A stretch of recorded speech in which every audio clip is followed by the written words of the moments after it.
Okay. Hello, welcome to the 2025 MSP Showcase Night. Woo!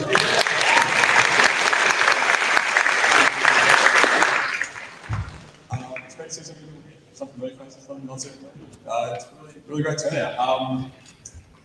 My name is Maxwell Fernandez. You might recognise me from last year. I was the MC last year, or if you're on campus at all, around inside the cutout of me that's in the corner over there. It's about 1 foot 2 floor. I'm currently the team leader today. I joined about 2 years ago. I came to this role about a year ago. I want to start saying I'm really grateful for the opportunity to come back here, especially after last year's performance. I really appreciate the opportunity. I've been consistently impressed by the work that's been going on in this team. I'm very proud to be up here representing everyone. I hope I do you guys justice. Okay, let's begin. There we go. Let's begin with the acknowledgement of the country. The MSP team acknowledges and pays respect to the people of the Kulin Nations, the original and ongoing owners of this land. We acknowledge the traditional custodians of those who are online as well as the Aboriginal and Torres Strait Islanders here with us tonight. We pay respect to elders past, present, and emerging. So, let's get into a little bit of housekeeping. So we all have a great night. Those of you who are online on the stream, feel free to message the chat. There is someone up the back having a look who can respond to you. Emergency exits are all behind me. There's plenty of exits in this building, and if something bad happens, we'll have team members around to help you get out. Bathrooms on the ground floor, on the first floor, just all the way down the hallway on your left. Oh, sorry, my left, your right. They'll be there. And lastly, if you can, please put your phone on silent. Great, we want to make the best out of this night. We want to give all of our student team members the best opportunity to showcase their work. Okay. So, how is tonight going to look? We'll start with a bit of an intro into the team. Then we'll go into what our prototyping projects are working, what our prototyping members are working on, and their future ambitions. Then we'll get into a few of our FYPs, followed by FYPs. That's an acronym I shouldn't use. Final year projects, followed by an industry speaker. And then we'll have not one but 2 design projects being showcased from the Building Next showcase. And after that, we will have our panel on the theme Building Smarter, Adaptive, Sustainable, and Resilient. And then after that, we'll see you free. There'll be more food on the back, and there'll be plenty of MSP members who will be dying to talk your ear off about the projects that they're working on. Okay. So a little bit about us. Who are we?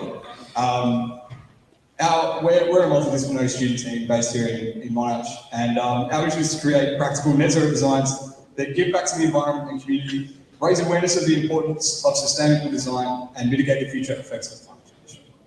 We do this through our 5 key values: sustainability across all operations, education for the wider population, social impact through volunteering and workshops, equal opportunity and nurturing inclusivity, and then collaboration through bringing together diverse skill sets. Our first division is our design challenge division. So these guys compete in the yearly Buildings Next student design competition, and they create these net zero buildings that we're talking about. They're considering the systems, the energy use, the building envelope, the market, and the design overall. Then we have our prototyping team. These are the guys who bring our designs to life. They're making models, they're making wall sections, and they're making proofs of concept that demonstrate our ideas and our designs practically. They have some big ambitions as well, and there'll be some that they'll get to talk about later tonight and that are in the room with us now.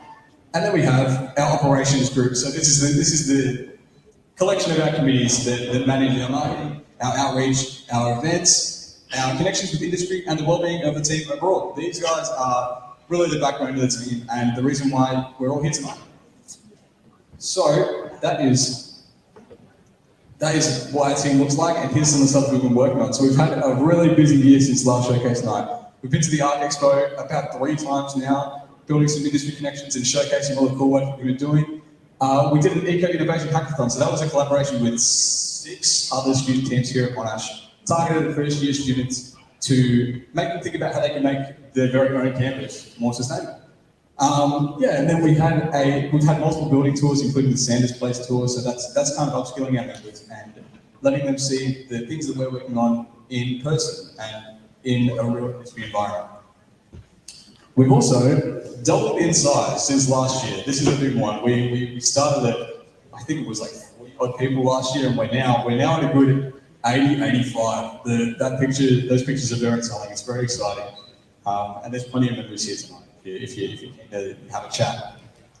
Okay, that is plenty of me talking. I'm now going to invite the prototyping team to go over what they've been working on.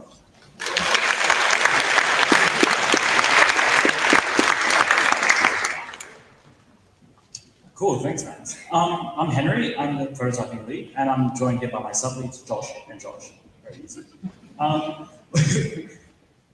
Prototyping, what prototyping is. We are the hands-on field of MSB. We try to bring our ideas that the design team brings to life. We try to showcase this scaled models, wall sections, or workshops. Our hope is to try to educate and inform the general public, the students, or any people interested to learn about sustainability. In the past, we've been, as I mentioned, we've been working on all these models, and we've really enjoyed working on these models, but however, we wanted to upskill ourselves and work on a larger project. And through that, we've kind of gone and explored through a few things. We've had a bit of a crisis in the last year, prototyping. What is prototyping? But what we did was we sat down, we brainstormed, we looked at our fundamental values, and we decided prototyping is something that we want to do and build larger projects and also just bring sustainability into a more conceived and concise form. I've also forgot to mention that a probationary task is something that we've introduced this year, where we've had new recruits to work on a project that in about a 1 month time frame. And this is just to help them feel a bit more connected, feel a bit more completed and satisfied with their projects in this 1 month period, rather than focusing on maybe one whole year of building, where we found that we actually had a high retention rate by doing through these probationary periods.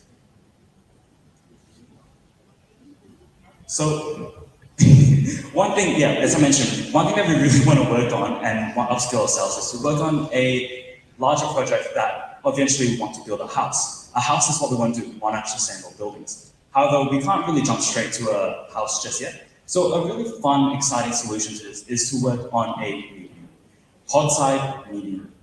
It's basically just an online meeting space for us to be sat in View 3, as you can see here. This is the digital makerspace. This is where we, as a student team, sit and collaborate and just kind of have fun and talk to our student teams. However, one setback with that is that, as you can see, it's very nice, open, collaborative space, but really distracting when you're on online meetings. So you'll be having people walking in the background, people talking, and it can be quite distracting, very unprofessional to a certain extent. Another problem with this is it's also really difficult to book in meeting rooms around Monash, just because a lot of students like to use this as their personal study space and they'll book it up for the whole day. So kind of we wanted to go a bit innovative and go, hey, why don't we just build our own thing? It kind of upskills ourselves, and it's also just a nice intermediate step to work towards a larger project.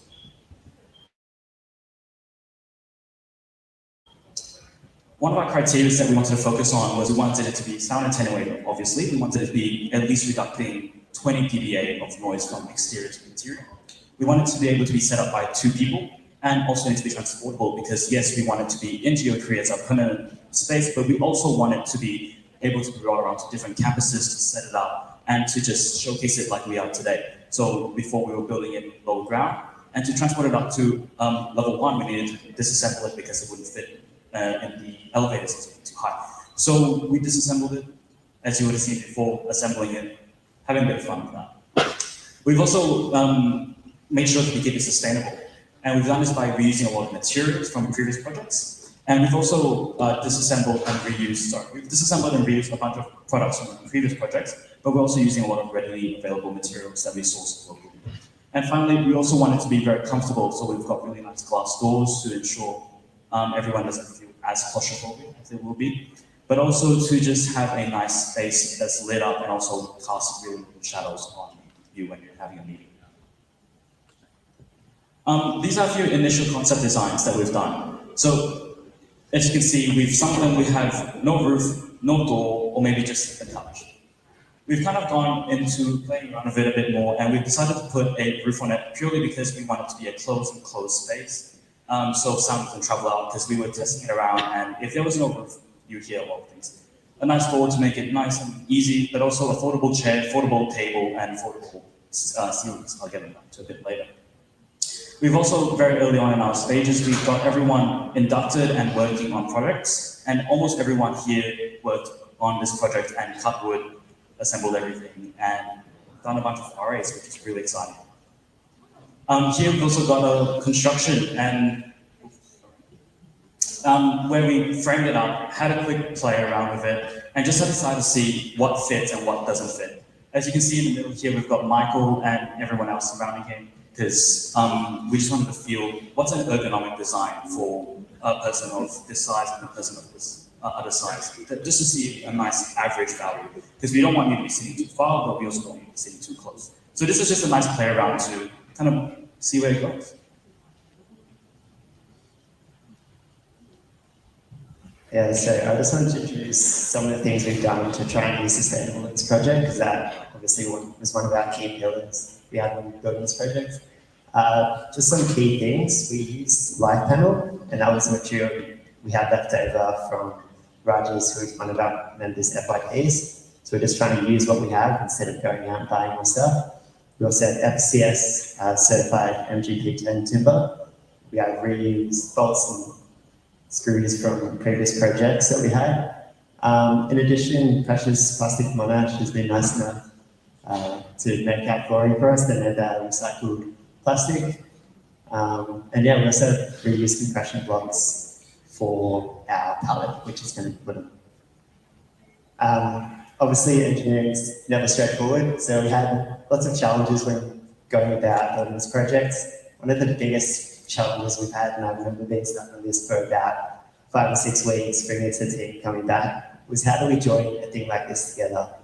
Because obviously we want to keep our soundproofing, but so to do that, we don't want to make cavities, giant cavities or anything like that in the wall. But we also wanted this to be easily assemblable, disassemblable, not too heavy so people can move around, nothing like that so people was getting injured. So what we settled on with that design was a screw thread and bolt mechanism, with the idea of being the metal thread won't degrade the wood when we take the screws in and out, and the bolts are easily accessible rather than having a joint in the wall, no cavities, don't have to reach into the wall, a lot simpler.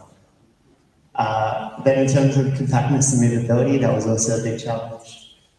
So work around that, we decided to put it on a pallet. So really key point for us, we need to showcase this room, different places across campus, put it on the pallet, move it to a different room. And when we need to pack it down, take it to a different place to showcase, we can easily do that. Take out the screw threads and put it in there. Other big thing with compactness and movability is just the fold-out tables and chairs. This whole design is essentially made to be flat packable. So yeah, really easy. That, yeah, hand over to Josh.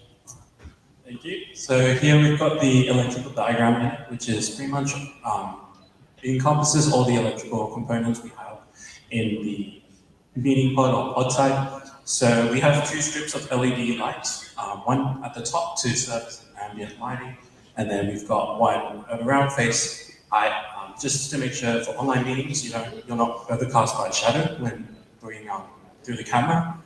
With that, we've also got a monitor and a webcam, just for in case 2 people are in the room for a meeting, it's just easier to share a monitor.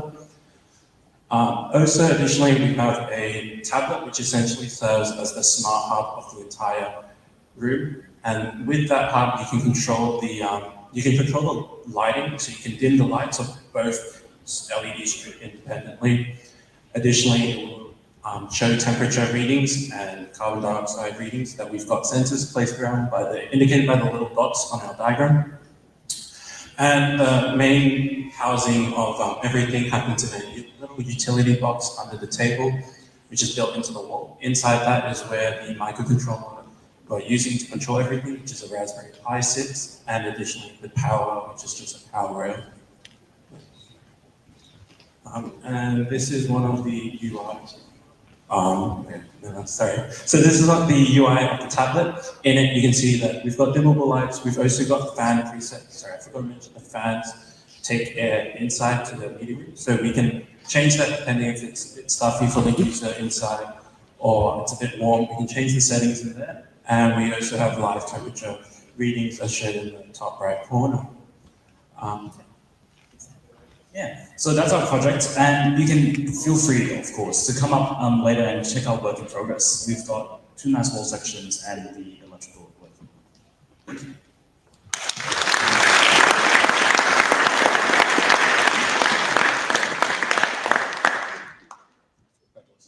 Thank you, prototyping.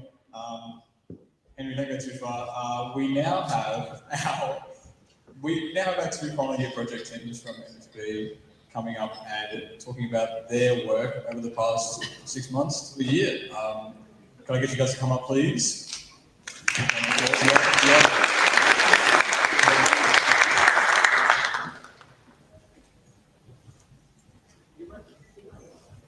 As previously mentioned, we wanted to build a larger project. We wanted to build a very nice and concise big project. So what we've got here is our final year project by the team here. Raise your hand. Can we get the team to raise their hands? Maybe do a little stand up. Yeah, get up. Daniel, Joanna, Gab, Paige, Henry. So this is our lovely team. Our title of our project is called Affordable Sustainability. Designing and constructing the energy efficiency of tiny houses and roofs. Essentially, as the title mentions, we want to build a small house that's going to be put on a trailer. And we also want to focus on the energy efficiency, but also focus on the sustainability aspect and also the affordability aspect. As any project goes, we start with defining our context. So we've got our objectives, functions, factors, effects, and requirements, where we've kind of just gone and figured out what we want to do, where we want to do it, and why we want to do it. We also had the opportunity to attend Melbourne's Tiny Home Expo. We went into this expo with the mindset of we're just here to gather information through a survey, but then we realized after connecting with people that they really, value that face-to-face conversation. So then we gathered information and we attended a lot of speeches from people in the industry, such as Tim Dean and Kylie Bickle. Their speech was on design considerations, how to be modular, how to have that multifunctional space within a tiny home. And most importantly, other than sustainable materials, there were a lot of policies and constraints with the tiny house on wheels community at the moment. We did a lot of digging, had a lot of conversation, and we realized that the housing crisis it was not just an issue for youth. After these conversations, we realized that the weight of the situation, that it really affected everyone. So we wanted to broaden our demographic. We took a step back and asked the question on how can we create something that serves a broader demographic.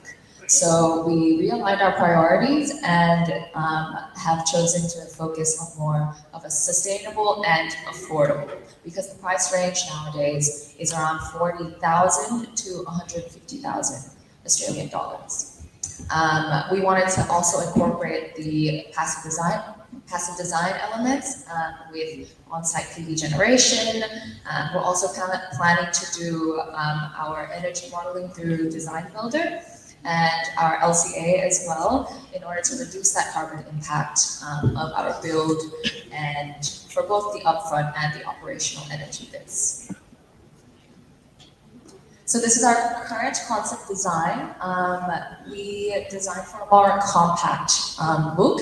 So 2.4 meters to 4 by 4 meters standard deck side trailer with a design for an occupancy of 2.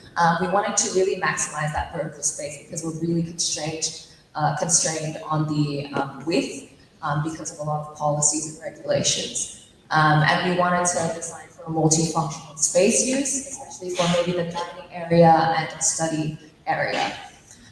We wanted to also incorporate cross ventilation and on-grid generation as well. Here's an exploded view.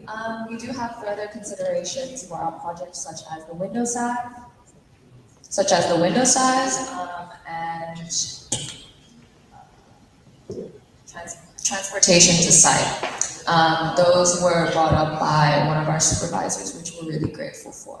And yeah, that is the current concept design. We are still finalizing all the things. And here's a quite nice brief overview of our timeline. So by May, which is this month, we hope to get our structural design finished and also just have our preliminary materials selected. In July, we want to have full construction plans, build materials, and also do the final model energy report done. And in September, we hope to get full construction going, and off the floor by October, we'll finish and have a bit of testing done so we can do any touch-ups. The benefit of this FYP primarily is because it's kind of like a precedence for our team. It kind of sets a nice paved pathway for anyone who else wants to do their final year project, and they can just, take it off to this one and also just work a bit more on it.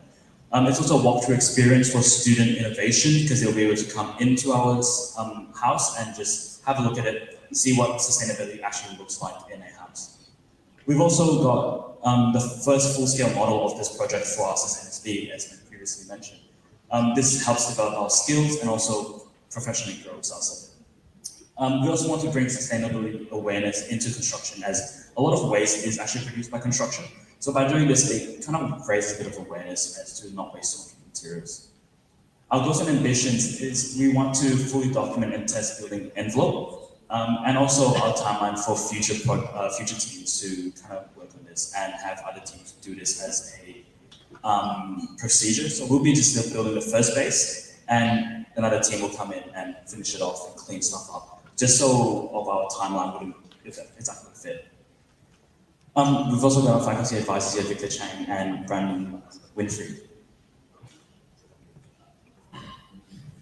All right. Our motto is that this is not just a tiny house, but it's a big step forward to a more sustainable, affordable, hands-on project for, I guess, the rest of the world and the next generation.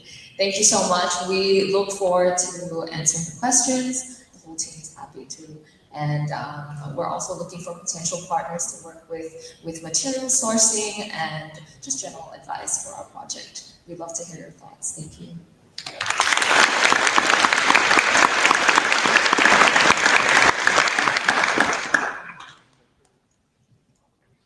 Thank you very much. Okay, another FYP. This one's mine. Can we get Maz and Elaine to come up as well? Nazarene, sorry. Would you like to introduce Maz? We'll go from there.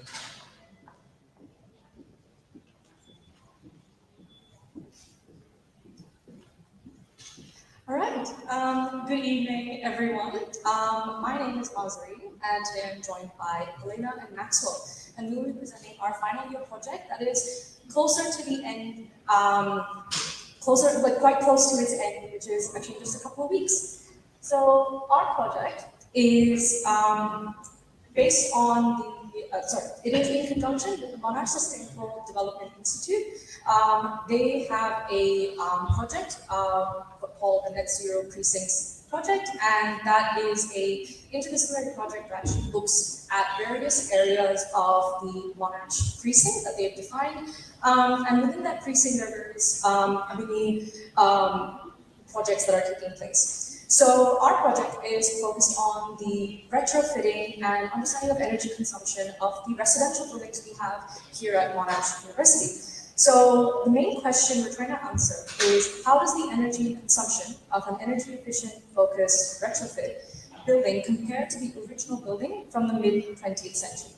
So we wanted to look at two types of buildings, I should say, which are located at Monash Residential Services. So on the left, you can see the Clayton urban communities. So these buildings were constructed from 2012 onwards and are still being constructed and developed.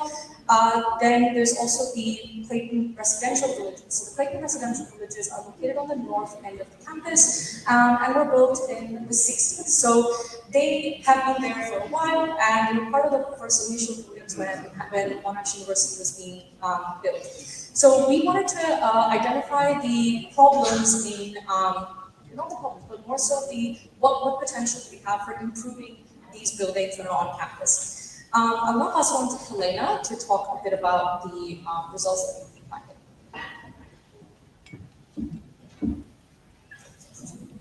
Thank you, Maria.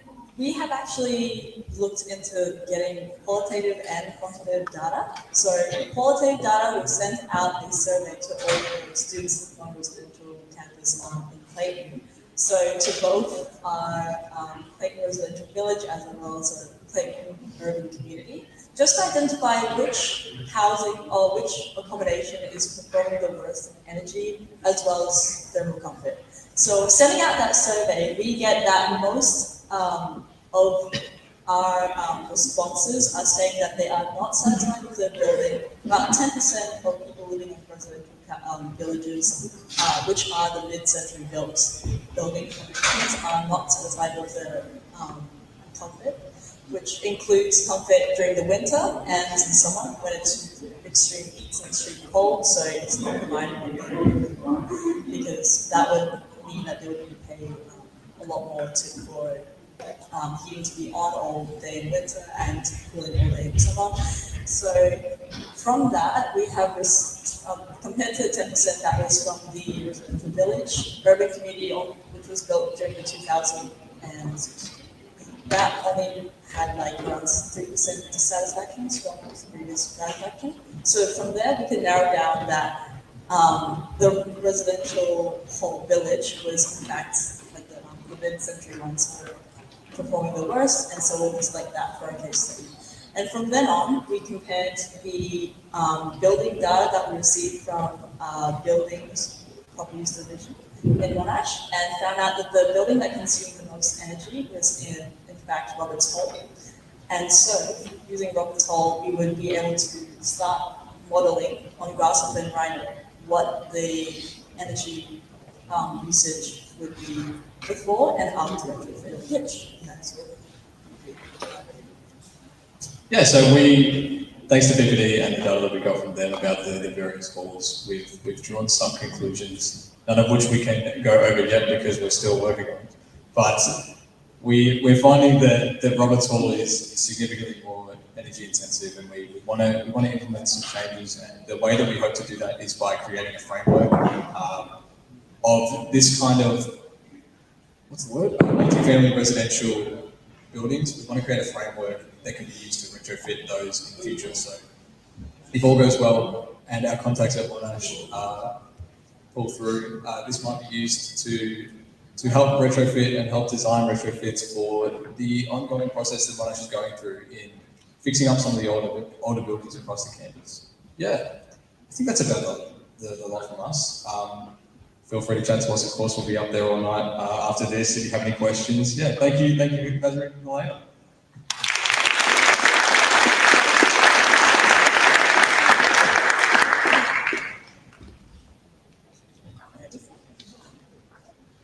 So, next up we have a little bit of a break from the Monash Sustainable Building stuff, and we have a guest speaker from one of our partners at GHD. So, Shane Esmore, the GHD National Lead for Sustainability in the Property and Building Sector and leads the Building Sustainability team in Victoria. He has a career spanning 33 years and has pioneered the integration of sustainability in the built environment. Shane has worked on many projects across Australia as well as the Asia Pacific, and he has a detailed knowledge on building physics, passive design, building services integration, and the ability to communicate innovative design concepts to stakeholders. Shane was awarded the Green Star Champion status by the Green Building Council of Australia in 2022. If I got any of that wrong, feel free to call me out. But introducing Shane.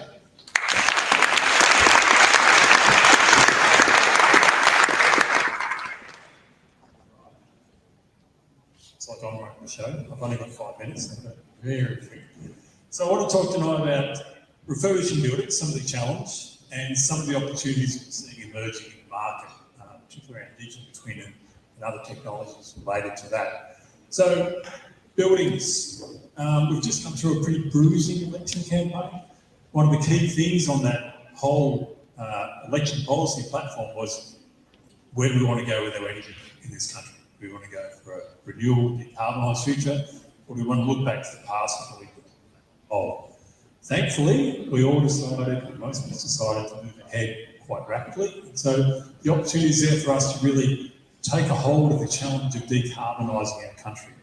Now, a lot of that's already happening in the electricity sector with renewable energy and so on. There are a lot of other sectors, transportation, industry, and one of the key ones is buildings. Buildings, 80% of direct emissions, electricity put in your buildings and so on. When you add up all the other impacts, body carbon or the construction industry, workers, everything else, it's around half of our emissions you can link back to buildings. So it's a really big deal. And it's quite challenging, but we do know how to do it. We've done enough buildings. This building we're in is a great example of a new, modern, highly energy efficient building, but they're not necessarily easy. While there is a clear pathway, we promote energy efficiency, improve facades, improve systems.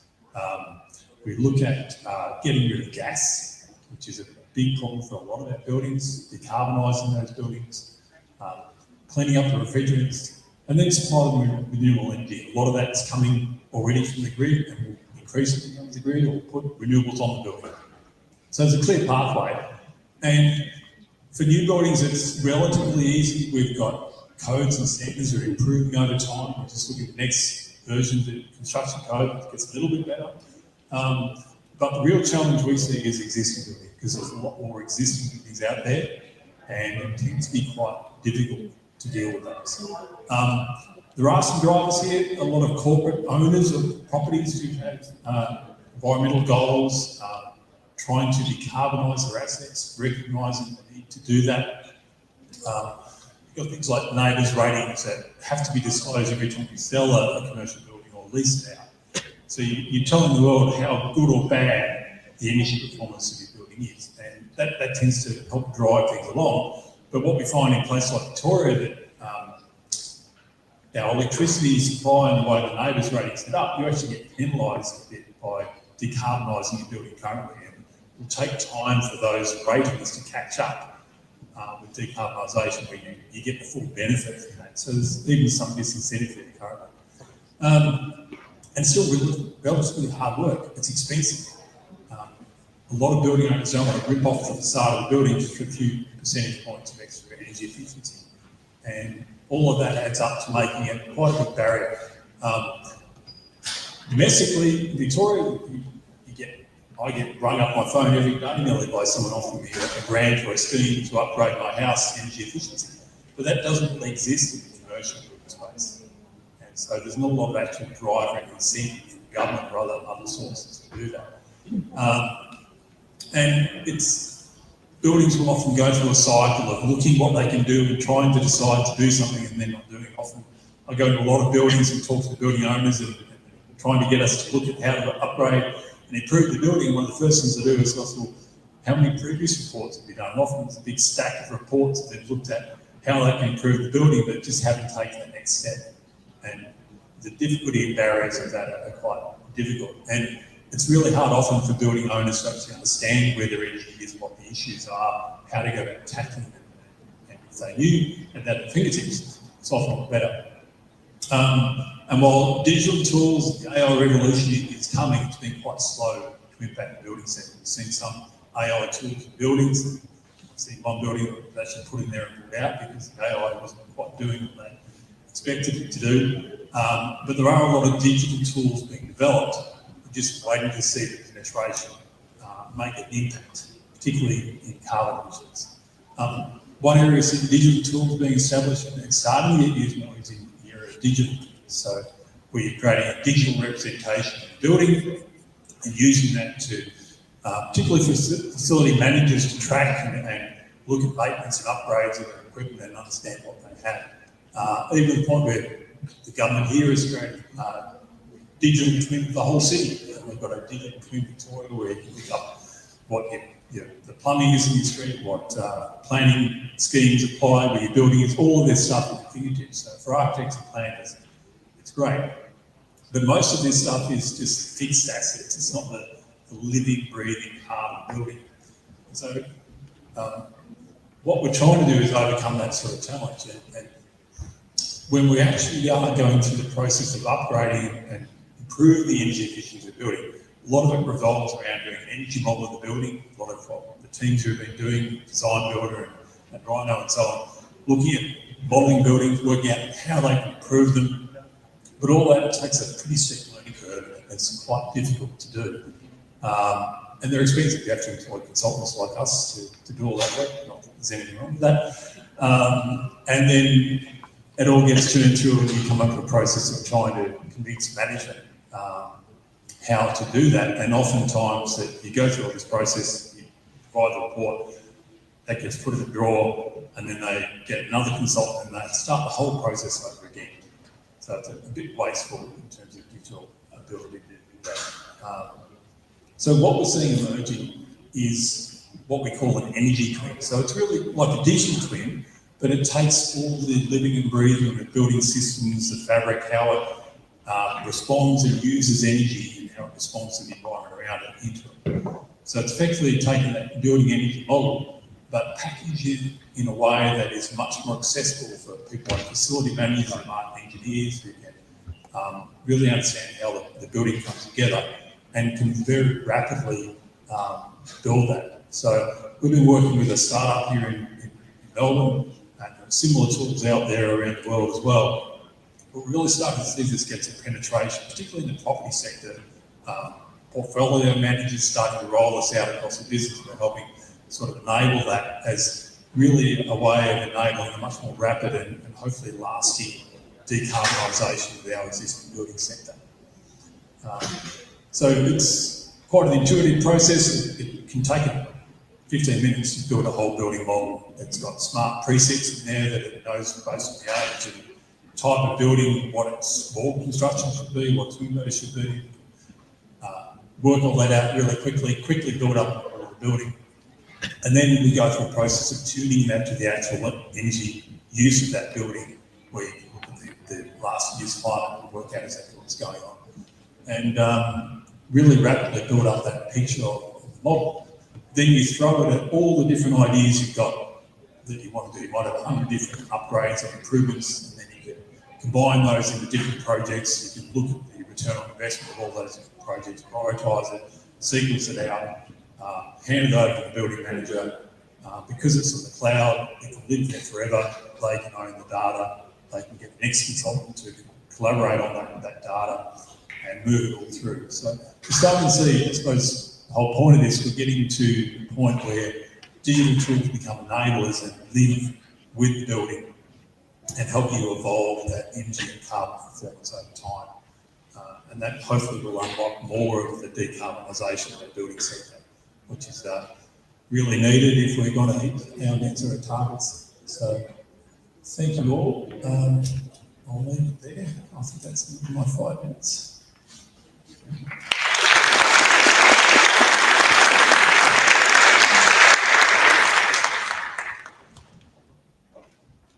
Awesome. Thank you so much, Shane. The help of you and your team across our 2 design challenge projects this year was invaluable. Yeah, and I suppose now we'll get to see the results of that. Let's get back into the meat and potatoes. Can I invite Mazarine back up and Brody, our 2 design leads, to introduce their projects and give you the rundown.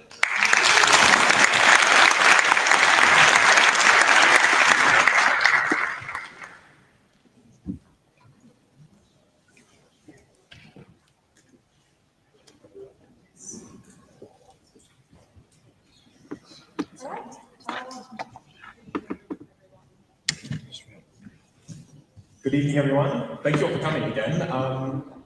Let's get started. So, brief introduction as to the issue. As Shane already went over, 65% of Australia's energy is still produced by fossil fuels. And our residential and commercial buildings take up 24 and 25% of that electricity consumption. And then combined, they both produce 20% of our direct carbon emissions. So, us in the Design Challenge are trying to address this in some way. We're combining the need to decarbonise the built environment and then also addressing the need for resilient communities through building design. So that's the 1-2-1, the Design Challenge. So we compete internationally to design high-performance buildings to address complex real-world issues related to carbon emissions, energy justice, affordability, and community resilience. This year, we submitted 2 designs to the Buildings Next, or what was previously known as the Solar Decathlon Design Challenge, which was run by the National Renewable Energy Laboratory, which is located in Colorado in the United States. The competition was transformed into a showcase event for this year due to the US Department of Energy restructures. And showcasing publicly for the first time today, the teams have worked tirelessly for 8 months on both our projects. So we're gonna dive right in. First of all, we're gonna welcome Vertora Vertical School, led by Mazarine, and then was enrolled in the Education Builder Division. So let's give a warm welcome to the presenters for Vertora.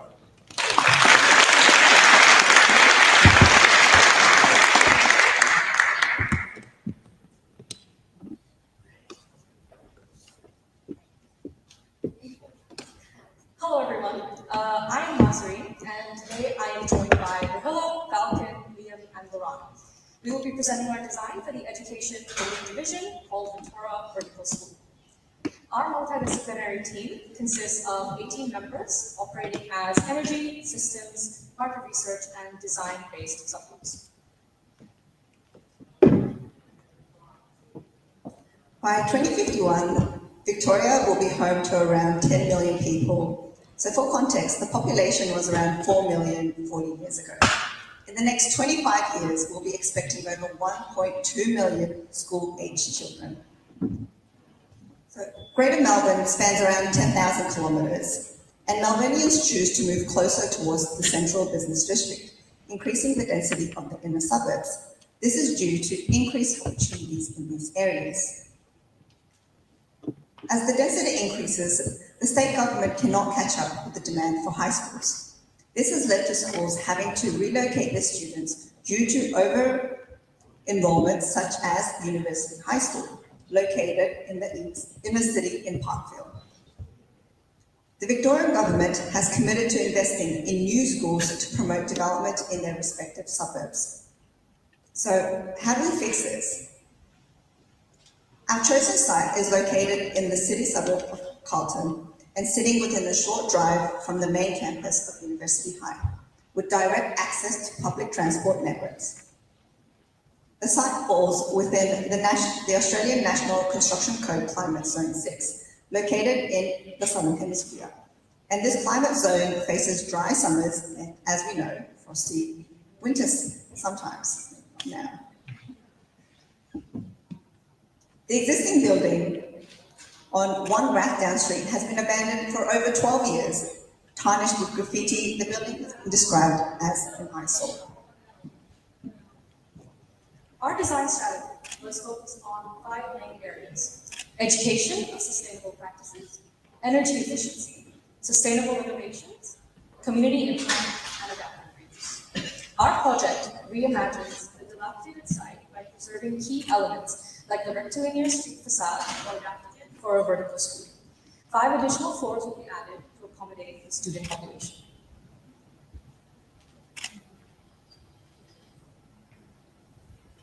The spatial relationships between levels balance accessibility, functionality, and privacy. The school has been designed to accommodate up to 1,200 students and 150 teaching staff at peak capacity. The lower levels are dedicated to multifunctional spaces that cater to students during school hours and include critical infrastructure for school entrances. A majority of the classrooms are located in the 2nd and 3rd levels. These levels also house the new auditorium, its location being a critical node of the whole school for gatherings and events. The upper levels house key amenities such as the canteen, outdoor spaces, the green atrium, and the staff room. During school times, the upper levels remain private to students. The lower levels negotiate the school's relationships with the broader public, with the library and cafe integrating the building as a community facility. During the day, most spaces function privately, but after school hours, several facilities are open for public hire, including the gym, auditorium, and some classrooms. We didn't want to design a school isolated from its surroundings, but rather an integral part of the community, the heart of Melbourne. To accommodate the amount of people entering the school, there are multiple entrances for staff and students, with the bike storage incentivizing sustainable transport. Due to the partial public nature of the ground floor, there are several separate, isolated entrances to the cafe and library, such that the school becomes inaccessible to the public during the day. Any entrances to the school would be monitored by security, with key card access to entrances and an extensive surveillance network around the school. Located in the center of the section, the atrium provides visual and physical connection between all the levels of the school, channeling light in through the roof and creating a sense of openness, orientation, and cohesion across the vertical layout. We consulted teachers regarding technology in the classroom, and a primary concern was putting control of technology in their hands. Thus, each of the classrooms are equipped with a smart board, which facilitates seamless classroom communication. Alongside these spaces, there are two distinct outdoor locations in our school. The green atrium, being a quiet social study space, is located on the south corner of the school.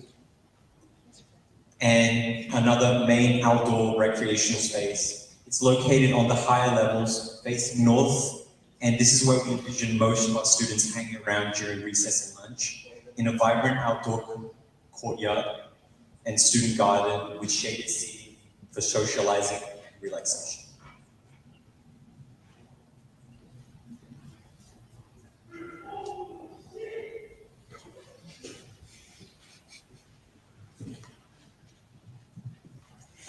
The existing structure has been reinforced by adding an additional layer of concrete to support the new proposed stories, bringing the compressive capacity of the column from 9.4 megatons to 77.9 megatons. In the new build section, the concrete is in place with a recycled mass timber frame to make it concrete timber hybrid. The hybrid frame decreases the carbon footprint by more than 29% when compared with the use of just the concrete or its steel system. Hence, once the project reaches the end of life stage, this infrastructure can be disassembled and reused. The envelope design attempts to strike a balance between high performance and low embodied carbon materials, with a focus on locally sourced, recycled, and breathable components. This strategy ensures the envelope is not only energy efficient during its operation, but also recyclable and biodegradable at the end of its life cycle. The existing double leaf masonry is retained for its thermal mass and structural strength, reducing the need for additional framing, hence minimizing thermal bridging. A 20mm air gap and permeable barrier is also provided for moisture protection for the new added control layers. The envelope incorporates two layers of insulation, a thick wood fiber layer followed by compressed straw panels for interior cladding, together pushing the envelope's R value to 27.2, while improving thermal breaks, fire resistance, and acoustic comfort. The new upper floors, carbon neutral bricks will form the low maintenance cladding, and the rest of the envelope system will remain the same. The retrofit of the existing RC slab also involves internally adding rigid wood fiber insulation. This layer is connected to the insulation layers in the retrofitted walls, ensuring the thermal breaks are in place at the envelope junctions. The on-roof outdoor spaces are finished with a recycled, permeable, and durable rubber surface to support rainwater collection. To minimize thermal bridging and protect against water damage, a layer of rain-protected block insulation and vapor permeable barriers are also incorporated. A thermal bridging simulation on the original building revealed significant heat loss at the envelope junctions. To address this, a continuous layer of insulation, double glazed windows with which fire-resistant timber frames were added throughout the entire building. These upgrades improved thermal performance by 47% in the roof, 16% in the walls, and 28% in the ground floor. All working spaces are located such that they have access to 160 lux of daylight for a comfortable working environment. The glazing has been fitted with Viridian Performance Egg double glazing with visual light transmittance of 68% and the U value of 1.3. The solar heat gain coefficient of 0.33, ensuring lower solar heat gains while maximizing daylight access. When natural daylight is no longer sufficient, our luminance control lighting will detect lower than ideal lux levels and increase the brightness of the lights in a room to comfortable levels when a room is in use. With a coefficient of performance of 6.4 and an extended energy efficiency ratio of 21.8, our variable refrigerant flow system heats and cools in zones, reducing losses.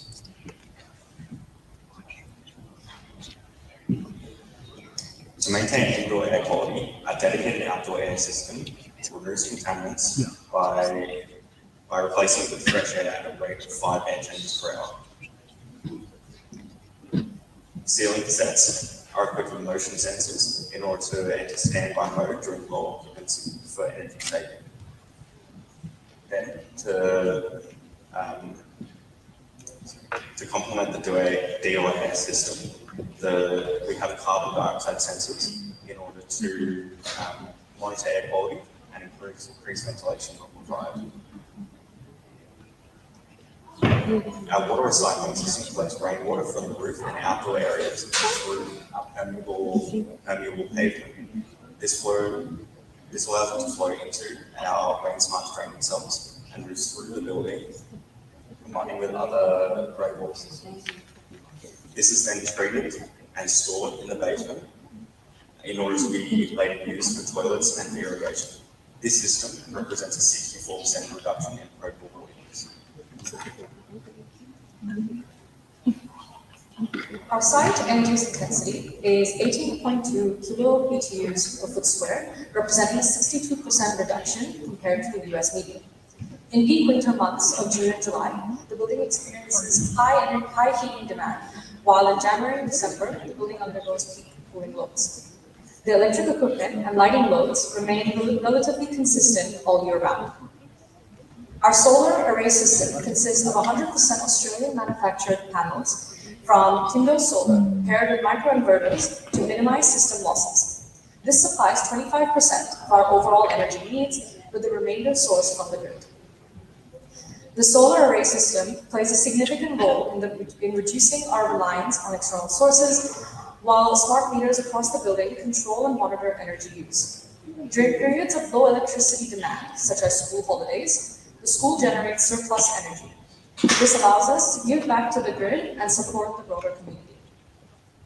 Before the retrofit, the existing two-story building contained 537 kilograms of carbon dioxide equivalent per meter squared. This is presumed to be due to the concrete framing and foundations and the steel roof.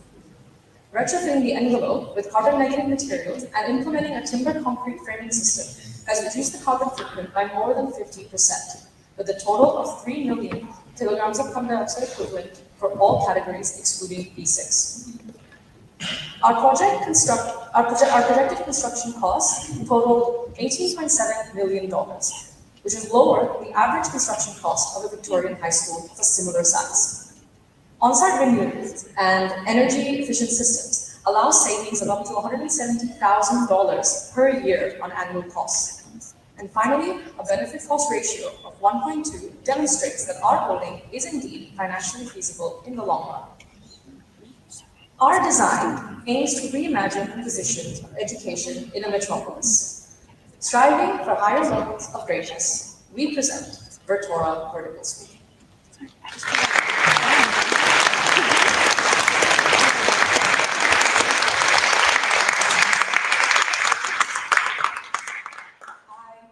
Invite the multifamily building division team to present their project Woodbrook.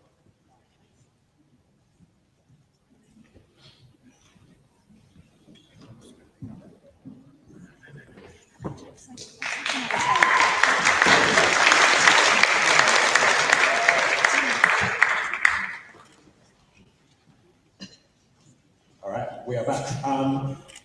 We'll wait for share.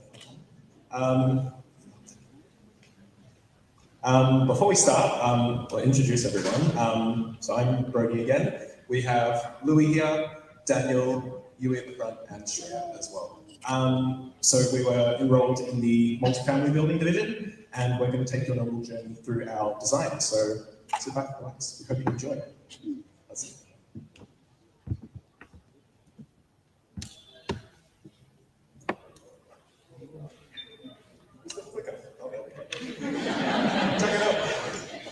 Beautiful. All right, roaring start. So, a care leaver is someone who has spent time in out-of-home care and has since left.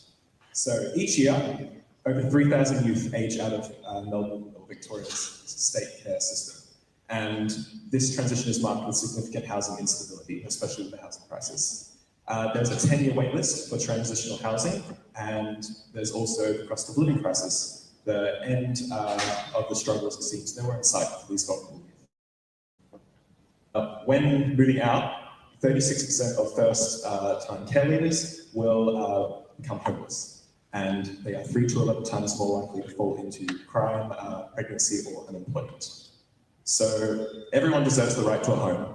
So we are introducing Rainbow Nook, which is a solution that we're proposing. It is a retrofit of a multifamily building to provide nurturing, safe spaces for youth in Melbourne.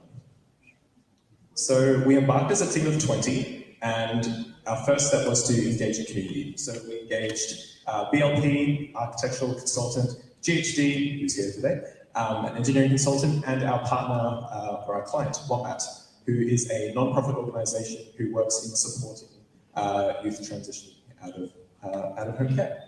And we collaborated greatly with them throughout design. So our project is a retrofit of 261 Glen Lyon Road in Fitzroy North. You can see it is a large disused multifamily building, which represented a great opportunity to retrofit.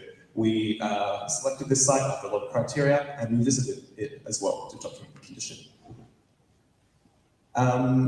The site was built in the 1960s as elderly housing. It contains 30 small apartments, and then in 2018, works began on a retrofit to convert it into disability accommodation. However, the builder liquidated, leaving the site abandoned in a state of disrepair, and that is its current state in 2025, boarded up and not in use. So our initial state analysis confirmed an envelope of double brick cavity walls, uninsulated, there's water damage and a broken roof structure.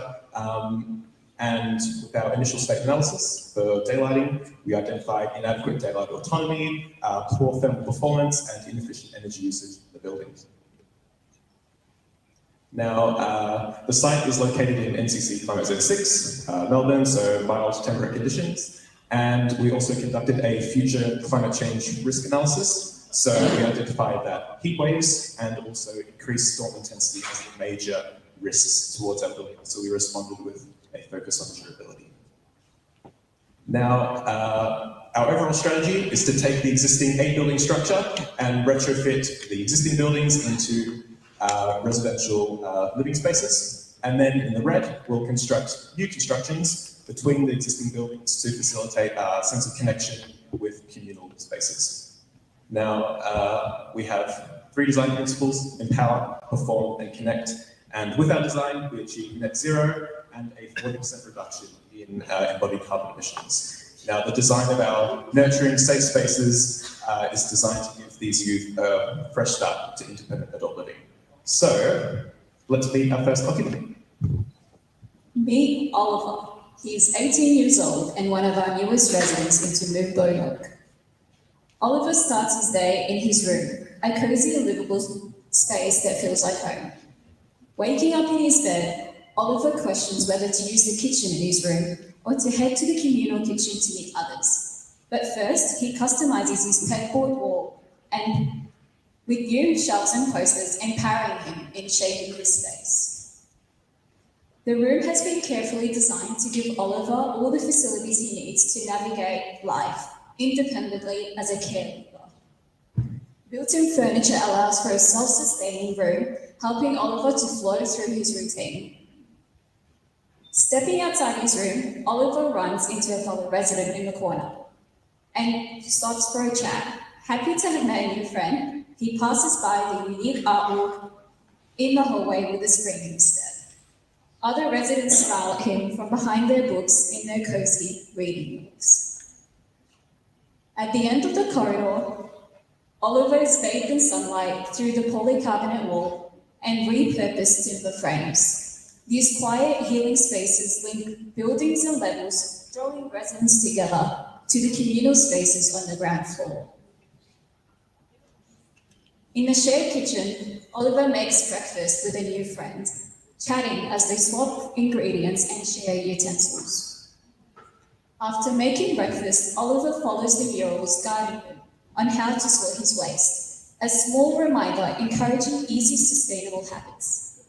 As he tidies up, he catches sight of the community garden through the window, already looking forward to going outside.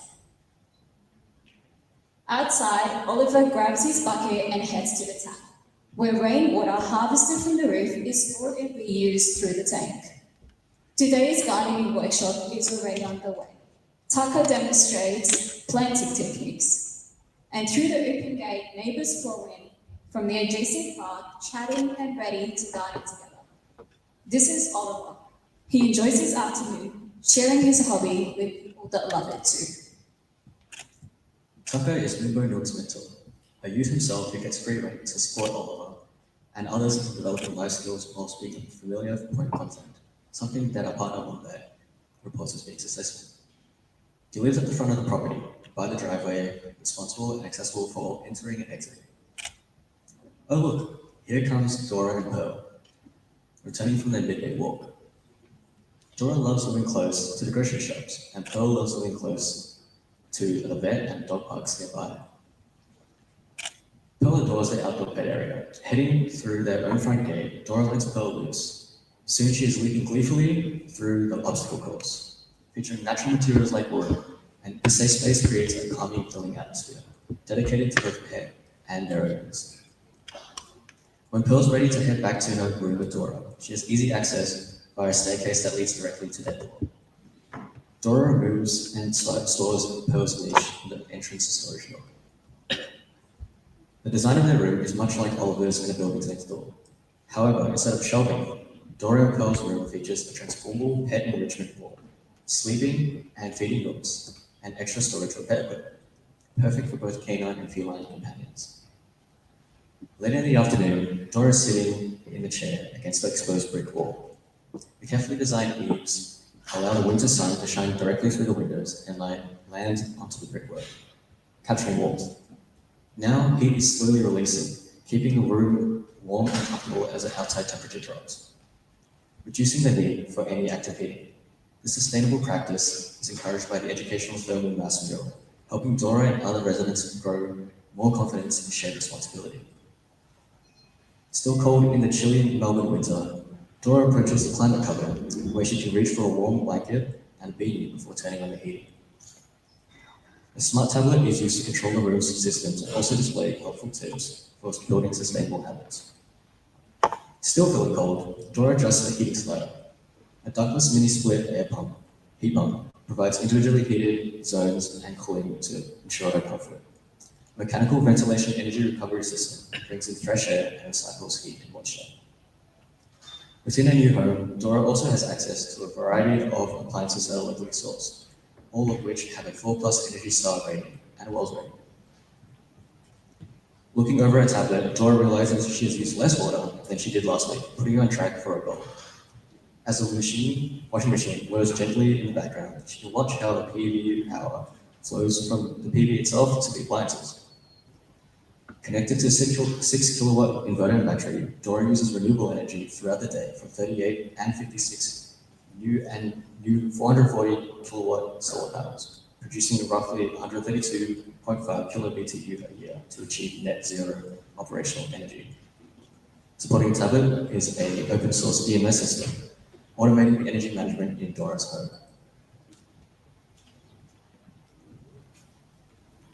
Outside enjoying the sun, we find Laura, a young resident with her baby Bodhi, who's playing surrounded by a native drought-resistant plants such as kangaroo grass. As he grows up, Laura finds the changing and flowering plants of each season colourful and a peaceful space to relax from the chamomile sun rays in fall to grey cottonheads in spring.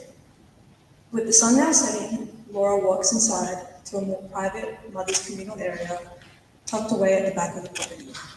She gently sets baby Bodhi onto a sleeping mat and enjoys some time socializing with the other kids. Here, there is a desk where Laura studies for university, the nearby houses, trams, conveniently get to a market classes in the city, youth support and medical checkups. During hot summer days, Laura opens her tilt and turn windows to let a cool breeze in, guided by strategically placed deciduous trees achieving refreshing cross ventilation. To ensure further occupant comfort, the building envelope has been retrofitted with thermal performance and durability in mind. The existing roof is rebuilt with recycled corrugated iron in a steeper pitch to better accommodate utilities, create shading, and enable exterior wall upgrades. Extended eaves provide ventilation in the roof cavity, which is separated from the living area below by natural hemp insulation and joint panel. Existing roofing materials are repurposed in new build connections to reduce waste.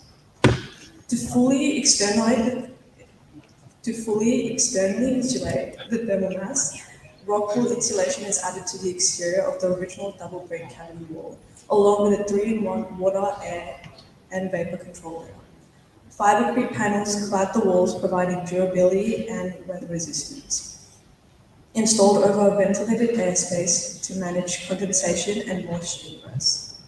The new construction of the mother's block is constructed with hempcrete, a renewable carbon sequestering material offering high thermal performance.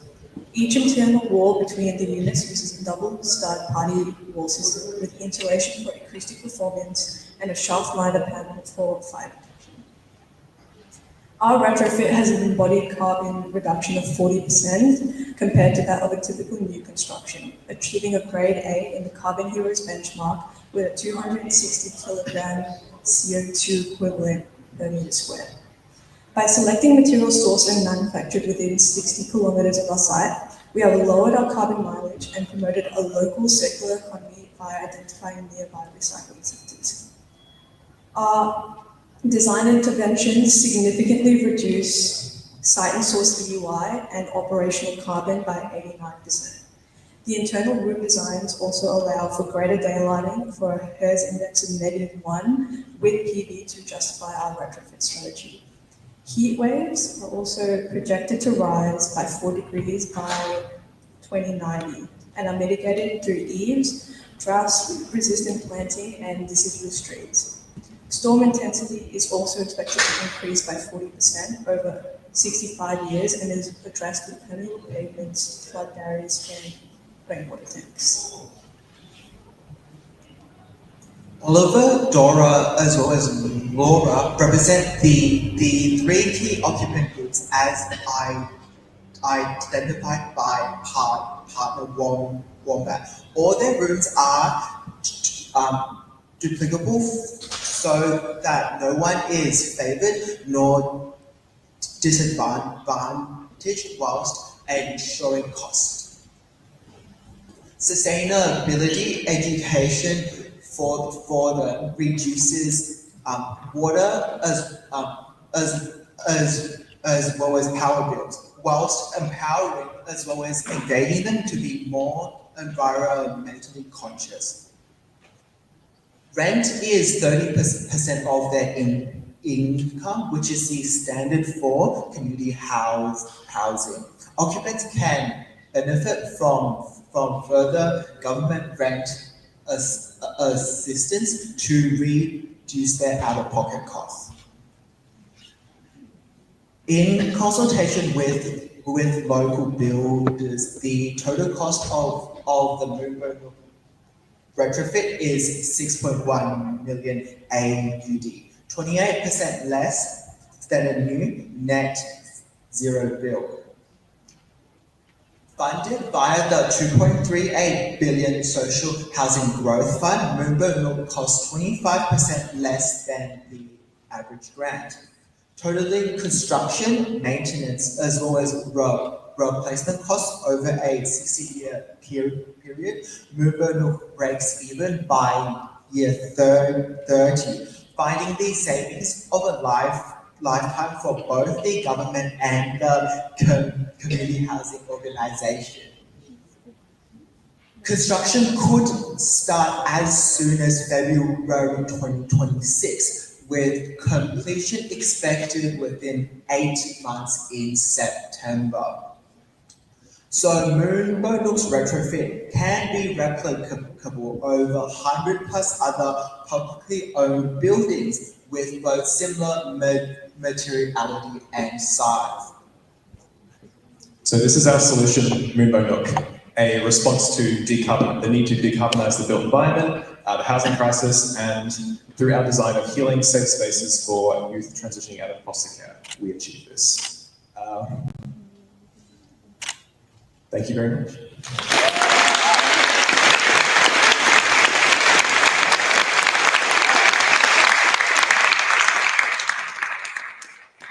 Quick one more. Another announcement with our project is that we managed to come away from the competition with an honourable mention, which was the top spot that we could have got. So, round of applause for the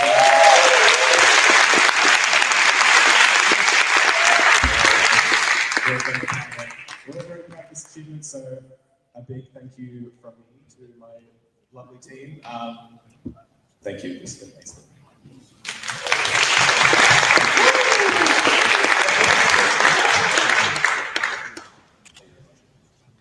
Thank you to our design team. So that's awesome stuff. Okay, we're just running a little bit over time, so we're gonna now move on to our panel with the theme of building smarter, adaptive, sustainable, and resilient. This is very much going to be driven by you guys in the audience. So I would encourage you all. There'll be a QR code on the screen in just a moment. Give it a scan. Ask any question you like. There's no such thing as a dumb question, whether or not you're an engineering student here from one of our ads or anyone from any profession or point in life. Yeah, feel free to ask a question. I'll hand it up now to Gabriella.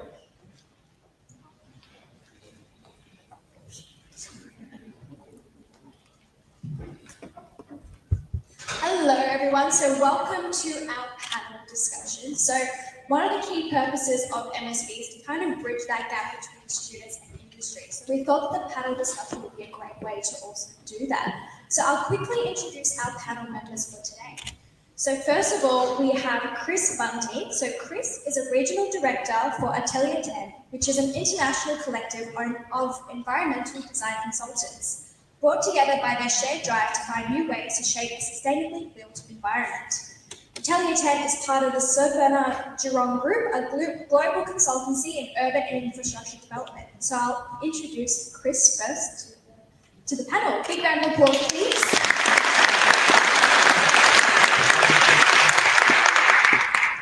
Our next panel member is Jeremy Schluter. So Jeremy is architect and co-leader of Hassel Residential Sector, influencing both national and global residential projects and precincts. He's a collaborative designer with extensive experience delivering complex mixed-use precincts and residential buildings, as well as commercial, hotel and retail developments. So I'll introduce Jeremy now to the panel.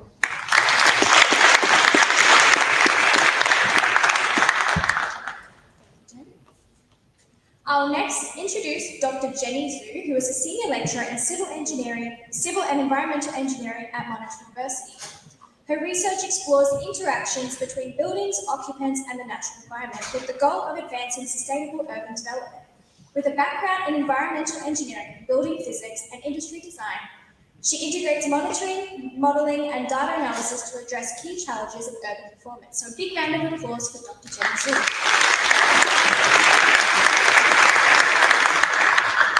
Now to some of MSB's own students, I will introduce Ioana Mossad. So Ioana is a member of MSB completing her final year of a double degree in civil engineering and architecture. Since joining MSB in 2024, Ioana has been an active member of the marketing committee and also is the design lead for Moonbow Nook project, integrating design and engineering to create a functional, efficient, occupant-driven and environmentally responsible multifamily building. So a big round of applause for Ioana.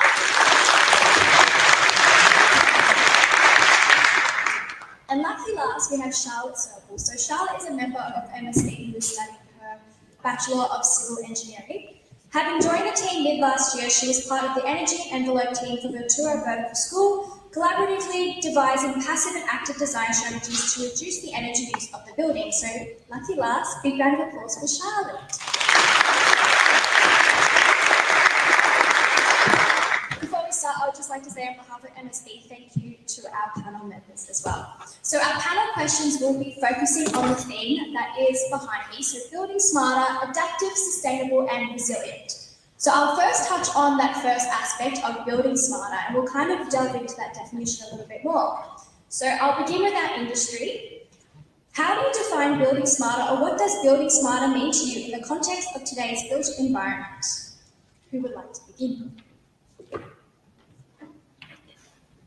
So we keep adding words to the challenge here. We've got a lot of them up there already: adaptive, sustainable, resilient, circular, low carbon, energy positive, nature positive. It's getting complex, but really what we're talking about is, for me, place-led regenerative solutions. Really understanding how these buildings plug into their place in ways that can contribute positively, socially, economically, ecologically. Smart, they have to work. There's lots of good ideas out there, but they have to be well loved, have to be affordable, they have to be functional, durable, lasting. So to me, that's the smart. We jump to technology quickly, but I think really understanding how buildings can be part of their place and contribute to the health and vitality of the living systems that they're plugged into, that would be my contribution there. I think the word regenerative certainly resonates with what we're seeing in the industry and what we're experiencing. We start every project that has to do with a regenerative workshop, and one of the first questions that often comes up, which is difficult for some of our clients to wrap their heads around, is how little can we build and how much can we not build? One of the best things we can start doing is building less. We have a lot of buildings. One of the interesting stats from the World Economic Forum is they've found by 2050, 80% of the buildings we will be using already exist today. So we're only building 20% more buildings. So let's think about those existing buildings, make those smarter, make them work harder, make them adapt more. And even when we're designing new buildings, we're trying to design in flexibility so that if they do need to change, they can change and evolve. And if they can't change and evolve, then they can be disassembled and kind of remade and reused. So, yeah. Okay, all right. So before the question, probably just to share probably two things I just learned from the presentation. So first of all, I really like the color palette and also the customer and also personnel analysis. Actually, next week I'm going to do a pitch to the industry. So actually, I learned from today. I'm going to learn from that and to do that pitch that next week. And another thing I learned from the team is how creative you are. And honestly, I just bought my new home. And probably I can have the team, to do the consultant for me. And of course, and I hope you can offer me a discount on the consultancy fee, okay? Okay, getting back to the smart.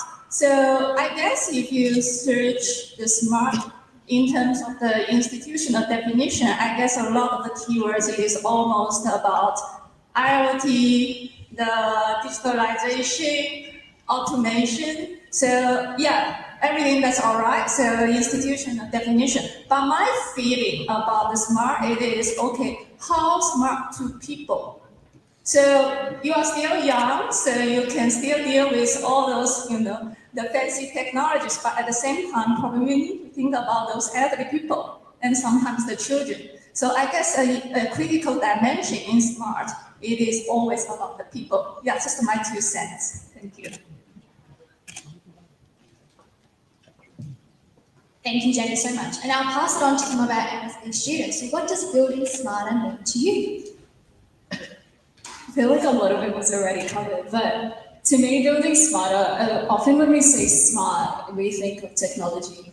And through the experience of doing Moonbow, I really realized that a lot of it is not about that at all, because technology increases cost. However, there are passive strategies, design strategies, where you place your windows, the kind of materials you're using.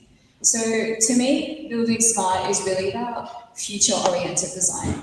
And that's taking into consideration climate change, urbanization, social issues. These are things that are constantly evolving and changing over time. And through adapting our design strategies to suit the long-term kind of solution, when we merge our ideas of like the engineering aspect, the architectural aspect, the sustainable aspect, we start to merge the solution into a way that functions for long term, whether that is prioritizing the land that we're on, the kind of site that we're on, and as well as the kind of occupant we're serving for. So through Monash, it really took us, it was a big challenge trying to balance that, designing for a certain occupant, trying to have a certain kind of room, a certain kind of material, a certain kind of atmosphere, but then still thinking about like the kind of materials we were using. Is it sustainable? Is it cost effective? What would it do to our building long term? And so I feel like reaching a balance of that where it functions both for the occupant, the social impact, as well as the land that it occupies and the climate is really where we hit that smart design kind of goal. I think it was pretty well covered by everyone else on the panel. Lots of very detailed answers here, but I think I agree about it being about adaptability and about it being about looking at occupancy and all those kind of things. My 2 cents that I would add to that is it also being about looking at the site and understanding that you're not trying to build something, well, make something and then just chuck it on the site. It's about having this reiterative process of, okay, well, we want something here, but then what is the context around this area? What are the actual needs here? Maybe you start with an idea, but then you understand that maybe it doesn't exactly fit in the context and you're trying to like push a puzzle piece in where it doesn't quite fit. So I feel like that iterative approach of looking at the site and its needs and its context and the community around it is really important. That was something we noticed with Bertora as well. Working with Hassel was very helpful to us because we started off thinking, we're in the education division, we're going to just make a school, this is a great site, it's big enough, occupancy is great in this area, has like a garden nearby, that's great. But then speaking with Hassel, who'd already done a site context analysis of this place, went, well, hang on, it's right in the middle of the outer suburban, but also just joining into that much like more inner city area. So this is a great place also for community, but also some more commercial aspects. And after discussing with them and looking more at Carlton's needs, we decided to integrate the public library and a public cafe and then rentable spaces to try and promote that sense of community in Carlton. So I think it comes back to that, adding on to everything else, that iteration and trying to understand the needs of everyone else as well. So yeah. Perfect. Thank you so much, Charlotte and Ioana. So yes, of course. I think the interesting thing about the so-called smart buildings and smart technologies, we've been playing with technology for a long time now, and one thing we've learned is that some smart technologies are actually really dumb, and they don't work for people, and if they're too smart and they don't allow for occupants and the users to use them the way they want to use them, it can actually make things much worse, and then sometimes they might just switch the override and take it. So there's a particular office building in Sydney that I had a lot of experience in, a lot of client meetings in. It's won a lot of awards, it's lauded as this great office building. It has these timber sunshades embedded within the double wall facade. It looks beautiful, and the idea is that the sunshades operate automatically based on the amount of daylight, heat load, and it's all centrally linked to the air conditioning system. The real impact of that is you can be in meeting rooms in meetings with a client or a pitch, or you're trying to have this important meeting, and all of a sudden everyone has to stop for 20 seconds while the blinds go because they modify and they adjust. And then all of a sudden your $1 million view of Sydney Harbour that you've got in this expensive office building, you can't even see the view when there's a little bit of daylight modification. So I know the premium tenant on the top floors of that did a deal with the owner to not have the timber blinds installed for their level because they wanted to see the view. And they're actually high enough up, they needed particular clients more than anyone to impact the solar heat gain on that office building. So I think we're starting to see making sure you're building that flexibility for users to have the ability to adapt it and kind of customize it. That becomes a bit smarter than letting the technology be the only smart thing about it. Makes sense. And well said. Thank you so much. Now I'll move on to our next question as well. So as we touched on before, the definition of building smarter also mentioned designing for climate change and the threat of climate change, which were, as mentioned, increased droughts, increased storm, etc. So I'll start this question off with our MSB students. So before I actually touch on that, so MSB has actually been involved in designing some or retrofitting some buildings that were mainly placed in areas that are quite vulnerable to environmental risk. And for example, we have Flame Rocket Farm, which is a recreational farmhouse located in East Gippsland, designed to be resilient in major bushfire areas. So developing on that, how do our MSB members believe that infrastructure should be approaches to be designed effectively in those high environmental risk areas?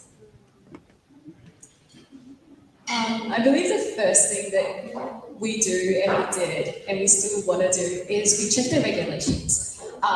The Australian standards are very well set out to accommodate such risks. And so I believe the first thing we do is check the zoning, check the regulations. And then a big thing of that is looking at sort of like the history of the site. These are the climate change elements are future elements. Not only the history of the site and the drought or the fires it went through, but also the potential climate change and how that will affect the future climate and the future risks that may come to the site, which is actually something we did in Moonboat as well, we mentioned earlier. We ran a risk assessment based on the future potential of climate change, and we kind of counted that with our design. And so I believe starting with knowing your site very, very well, knowing what it went through, what it might go through, and then knowing the actual line, like the type of soil, getting to know what you're responding to is very important. I think that's the very first step. And then from there, you kind of think of the solutions or the approach you want to solve this with. There's passive solutions, there's active solutions. Passive are more like, for example, in Flame Rocket Farm, they did a lot of landscaping work where they would directly throw water, and that way it will slow down the fire from reaching the building. And that gives enough time for the occupant or there's animals on the farms to escape before the fire actually reaches the structure. And then there's active stuff where you use a lot more technology, a lot more systems, and obviously that increases the cost and so on. But really it goes back to knowing where you're building, why you're building it, and what you're responding to right now and in the future as well. Yeah, I agree with you, Anna. We've done quite a lot of work in MSB regarding fire and flooding and all those kind of risks and stuff. As you mentioned, we did do, Flame Rocket Farm, and that was what that was primarily concerned with. That one also, I think something that was really interesting about it was its use of innovation. So for example, you want to touch on some of that, but another part of that was also they were using a green roof, and usually green roofs are used in more urban areas to reduce heat gains from the general concrete that's in these areas. But Flame Rocket Farm had it in a rural area. Why was that? It's because when fires happened, they were able to release from the greenery steam and water into the air, which reduced and prevented fire from spreading to the area. So it's an example of innovative ways of trying to combat these different problems and challenges comes to fire and flooding. Another thing as well, I would say, when it comes to infrastructure, is that when you're designing something, you have different sub-teams, you have different teams looking at different areas, and making sure that all of them are considering in their own ways and their own needs exactly what, having awareness of flooding or fire safety, and what does that look like for their specific areas such as the system's structural area, maybe having sensors. Someone else would be considering the materials that the building is made of, these kind of considerations, and having awareness of them at every step and stage of the design of the building, I would say. Perfect, very interesting. Thank you, Charlotte and Ioana. I'll now hand it over to our industry experts. What are your thoughts about these aforementioned techniques? How effective do you think they are? Is there anything that you can add in general? I think the first thing to realise is the pace and scale of climate change is potentially going to overwhelm things to consider. And I say that because, I nearly lost a house in the fire in the US in January, and 1,000 houses burned down. Vaporize. I mean, there's nothing you can do with those homes to protect against the ferocity of fire that we install and happen. And we're looking at disasters like that, and we just defy belief. We can't believe that a whole neighbourhood could just disappear. So we need to think really carefully. But we're going to have to work more with nature. We can't fight that by having these really defensive buildings. We do climate adaptation change all the time. We try and reduce risks. But it's certainly true that climate change is potentially runaway. And we really need to start thinking about how do we heal our planet? How do we heal the systems around us? How do we bring nature back into balance? How do we mitigate climate change? It potentially will overcome our natural resources, our technical resources, and our ability to survive.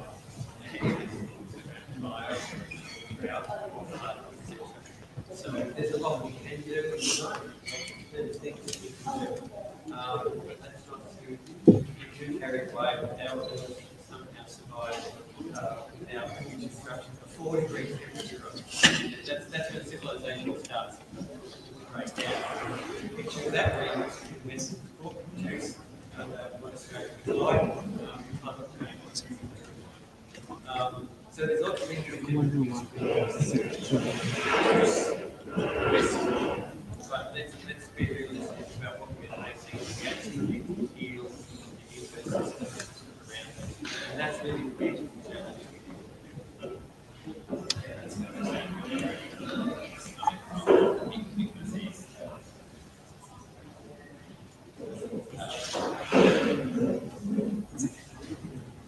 Yeah, the need to heal. I think also I'll add really quickly that Australia is having a really difficult conversation at the moment about where we should be living.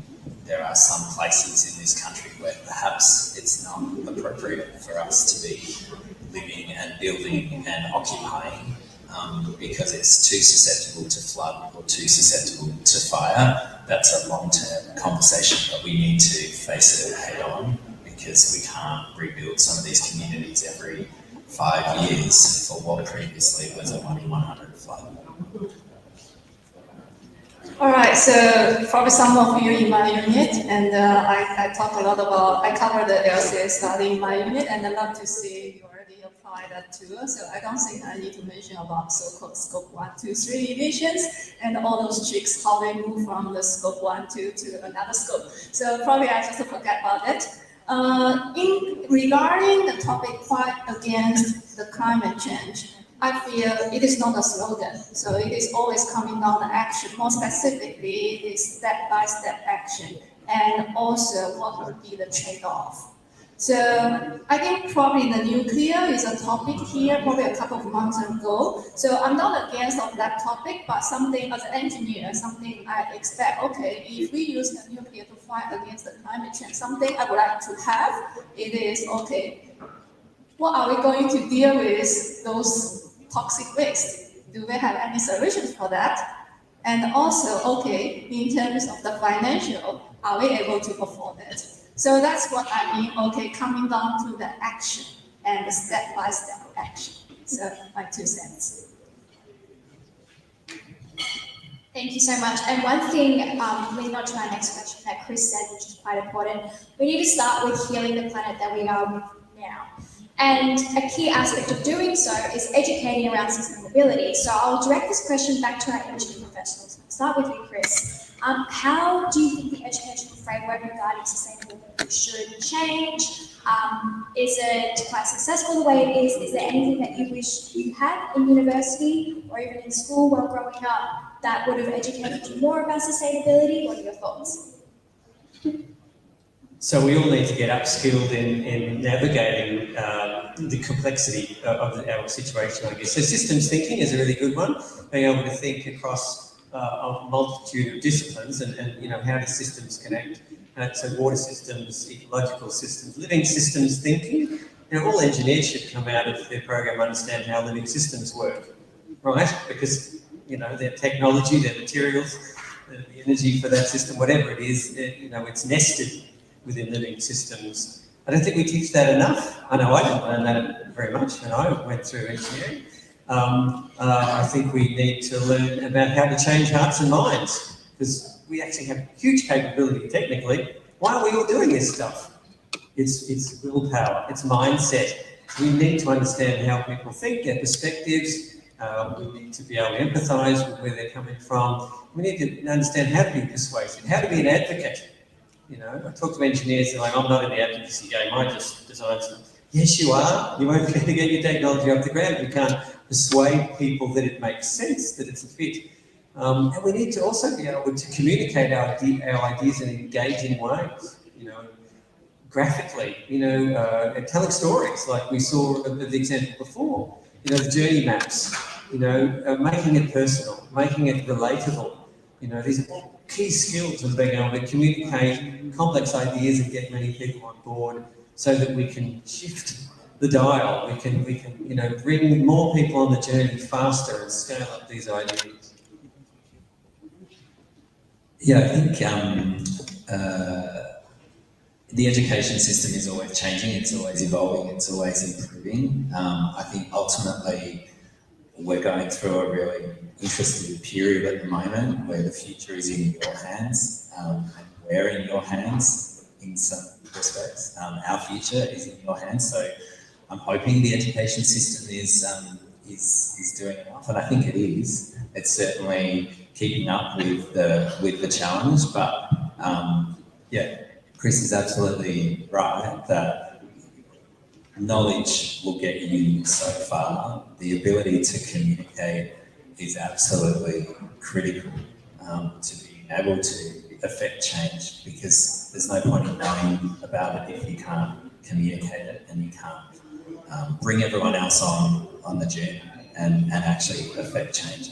Part of that is absolutely advocacy and working with government rather than throwing your hands up and thinking it's all too hard. It's not too hard. We are making progress. We've reduced our emissions and we are on a path to net zero, and that's really exciting. But we need all of you, armed with your great educations, to take up that fight and continue the work that we're studying. Okay, so I'm the senior lecturer here, so that topic is a huge topic for me. Actually, I can talk about it the whole day. But I think so far, probably just to share probably two things. I feel, I need to address it in the near future. First of all, it is more probably about how to ensure inclusive in my classroom. So probably some of you and probably Henry, you talked about with me before. It is okay. I feel a little bit guilty in my class for some of the information. I may be a little bit hold your hands, a little bit spoon feeding, because I need to take care of all my students in my classroom and make sure they can follow me. But how to deal with, like the MSB, the students here, how to, provide you more advanced information to you and to make it more inclusive. So that's something I need to address in the near future. So that's one of the challenges I'm facing. Another thing, I think it is the long-standing question for the university academics. It is how to connect what we do at the university together with the industry people like yours. So I guess now we are trying to reform our final year project. I think that's going to be a great project we can work together. So instead of working on those, the lab studies, it's interesting. However, ultimately we still need to use the lab findings to perform our practical things. So I think that 5P is going to be the chance we can work together. Perfect. Thank you so much, Jake. And just noting the time, I'll end on one more question, and I'll start with our MSB students for this one. What do you believe is the most common misconception regarding sustainability? That is a good one. I think how expensive it is upfront to build a sustainable building of any sort.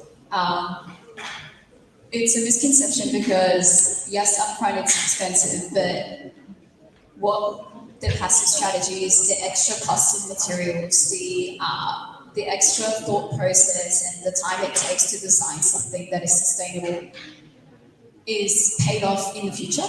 And that's seen through like the drop in energy use, the efficiency of the overall building performance, the reduction of the carbon. So certain elements like that overall, like when we compared Moombo Nook's outcome in the future, we saw that drop and we were like, yes, this is why this building is now sustainable and this is why we can present this as a sustainable outcome to our design.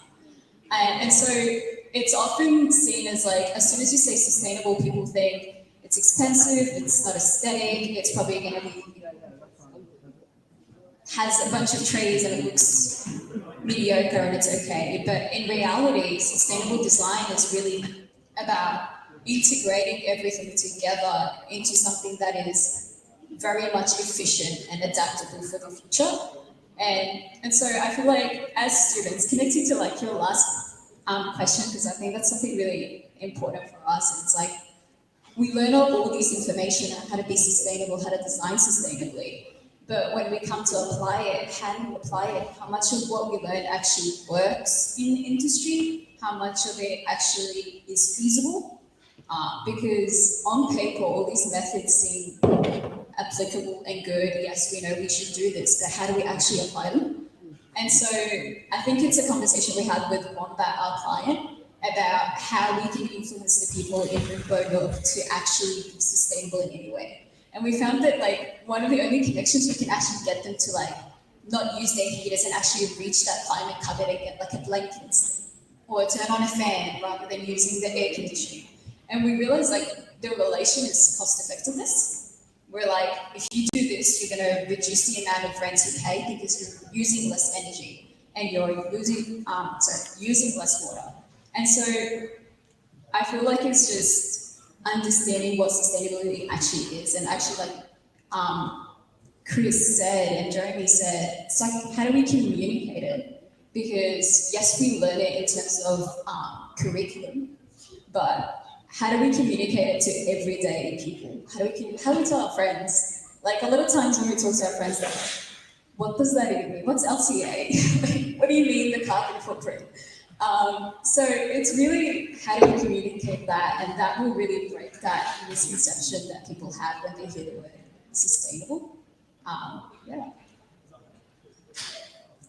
I think you touched on it really well. I think cost and misconception is a big one. A lot of people, they view sustainable building the same way they view something like organic groceries. Like, oh, organic groceries, like they're more premium, they're more expensive, but it's really not the same way. It's definitely ways of being innovative, and eventually operationally these buildings tend to be a lot more cost effective. But just to add to what you were talking about people's understanding of sustainability, is that there's just so much misconceptions. I think not misconceptions, but just in general, a lot of people see sustainability and see it as like a buzzword or a marketing word.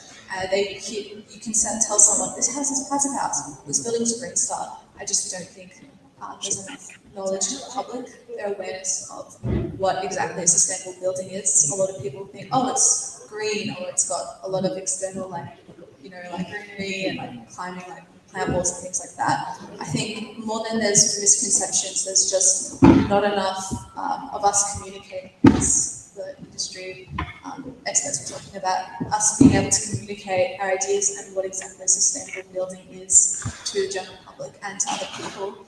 I think that's something that is definitely our responsibility, and trying to find ways to do that and help and educate others is really important. So yeah. Thank you for that one. And to finish off, I'll direct now to our industry professionals. From your experience, what do you think is the common misconception regarding sustainability? I think one is that you can go to a conventional design team and say, you've got really limited time and budget, and I want you to design something that's never been designed before. It's going to be energy positive, carbon neutral, nature positive, healthy, non-toxic. Go, you've got 6 weeks. Now, we need a different design process, right? I mean, we need, so you've seen the examples shared up here, a lot of conversations, investigations, research, trial, testing. It takes some time. We're trying to do things we haven't done before. We're trying to change the whole building industry. And when we talk about sustainability, we don't all come at it from the same direction. We need to understand those different perspectives. We need inclusive, different voices. We need time to understand Indigenous wisdom, which is such a unique opportunity in this country, particularly. We need to redesign that way that we're coming together to ideate. We need to spend more time on the questions, not jump so quickly to the solutions. So we actually need to create the space where people feel safe and comfortable to trial ideas, to put things forward, to bring their best ideas forward. And we don't want to suffocate people with this idea that, you know, we're in a rush, bring me the solutions tomorrow. And also, and look, industry struggles with that because we don't have a good process for encouraging innovation. When you think of innovation, you don't really think of the building industry usually, right? The high-tech sector. So we struggle. So we really need to understand that people need the right space and conditions to be innovative, leading, to bring their best to the table, to navigate this kind of complexity. So, and there will be huge value if we do give people that kind of space and we do follow a different process and we do respect the way that they need to think and collaborate and co-design. And so that's one of the big challenges I see is reinventing the way that we deliver new kinds of buildings and infrastructure that meet these really aspirational targets that we've set for ourselves. Yeah, it's an interesting point, and one example of having to redesign the process is Hassel's done a fair bit of work in the adaptive reuse space and had pilot projects and built examples of changing office buildings into residential buildings or into a vertical school in Perth or an aged care facility in South Melbourne. And one of the changes in that process, everyone thinks, well, great, you've got an existing building, you've got an existing structure. Once you have a builder on board, you can start straight away. Actually, once you have a builder on board, you need to spend 4 to 6 months in investigating the existing structure you're dealing with, right? In scanning the concrete, understanding where the reo is, how much steel you have supporting this thing. And only then when you really understand, and you can't really do that until the builder's on board and stripped everything out and you've just got the raw structure left.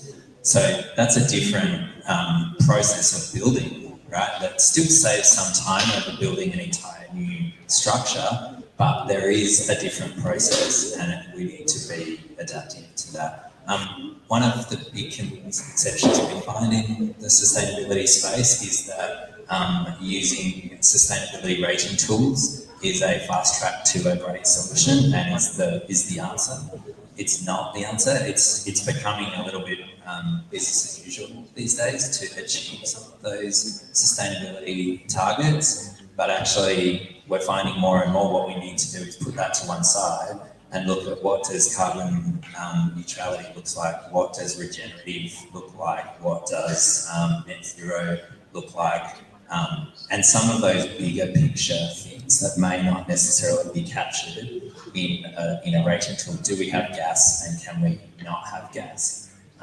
That's not necessarily always covered in some of those rating tools. So sometimes we have to do that, but we also need to think bigger than just a rating tool. It's not our fast track out of this. All right, so because you just mentioned about the rating tools, probably I can continue the topic a little bit. Yeah, I agree the rating tools, of course, it is not our, it is not a silver bullet can solve every issue, but I think at this stage, in terms of sustainability, it is something we can measure it, because what I observe is a lot of people, as you said, so sustainability is just a marketing thing, it is becoming a little bit greenwashed. So at least those rating tools, we can use it to measure the sustainability. But another thing I want to highlight is that, okay, a lot of our sustainability, especially the rating, so we are still talking about the design only. But design is something as we planned. If everything goes well, then the real operation may be in line with the design. But very often, according to the various data I have, there's a huge gap between the so-called real life performance. Between the design and the real life performance. So I guess another level of the sustainability is the real life performance. Are we able to achieve those design sustainability in the real life operation? Perfect. Thank you so much. And that concludes our panel discussion. And on behalf of MSB, I just want to say a big thank you to Jamie, Jeremy, and Chris for taking time out of your busy schedules to attend today's showcase. And can we please have a huge round of applause for all of our panel members for Jamie, Jeremy, and Chris.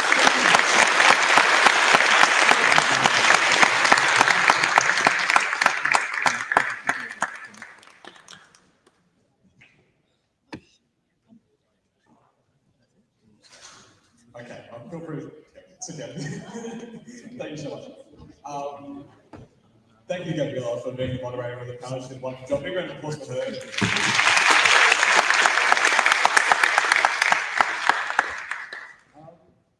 That's about it. That's about it for the official proceedings of tonight. I just want to give the biggest thank you to all of you for coming in. The support for the team is appreciated beyond belief. And I hope that you guys had some fun, learn some new things. We'll now be having the food served up top, and especially you guys to talk to each other. Hopefully, we are at 8:20.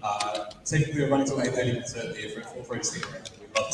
We'd love to hear from you. And there's plenty of MSB members with the visual name tag. Green stickers, that's our MSB members. Approach anybody. We'd all love to talk. I'm making everybody do that. Thank you so much, and I'll see you next time. Thank you for coming.